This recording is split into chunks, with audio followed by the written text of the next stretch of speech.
তোমার মুখে যদি তুমি আমারে দিদি রাখো এই কাটবা তাহলে বউ বানিয়ে তোমার থেকে 5,000 টাকা খাচ্ছে, বিশ্বজিৎ 2,000 টাকা মা বানিয়ে খাচ্ছে। তোমার কপালে কি ওরা কপাল?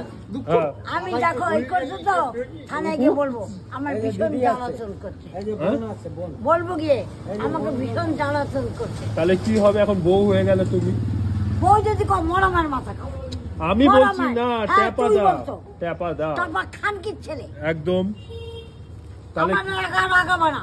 তাহলে তোমাকে বউ বানিয়ে কেন খাচ্ছে? তোর মা বউ তোমাকে বউ বানিয়েছো তো? বউ না, আমার বলতো আমি জুতা দিয়ে মারবো। আজকে এরা ইলেকট্রিকের লোকরা এসছে তোমার লাইন কাটার জন্য। কেন বলছে ট্যাপাদার নতুন মিটার বসবে? একদম না, আমি তোমারে ধরেছি। আমি তুমি আমার, আমি তোমার ভাই। বাজে না, আমি বাজে না ভাই। সব ঠিক আছে, তাহলে তোমাকে বউ বানালো কেন? জবাবটা দিতে হবে তো। তোমাকে বিউটি পার্লার নিয়ে জানি না, ভগবানের দিবি, আমি কোনো খানে ওর সাথে যাইনি।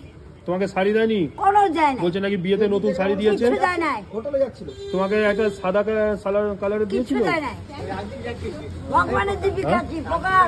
আচ্ছা, এই আংটিটা কে দিয়েছে? আমার স্বামী। ও তো ট্যাপা তো।